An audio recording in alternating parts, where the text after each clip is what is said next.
आदित्यहृदयस्तोत्रम् ततो युद्धा परिश्रान्तम् समरे चिन्तया स्थितम्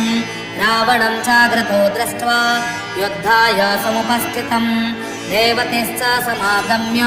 द्रष्टुमभ्यागतोरणम् उपगम्य प्रभेदाराम् मगस्त्यो भगवास्तथा राम राम महाबाहो शृणु गुह्यं सनातनम् येन सर्वान् नरिनवत्स समरे विजयिष्यसे आदित्यहृदयं पुण्यं सर्वशत्रो विनाशनम् जयावहं जपे नित्य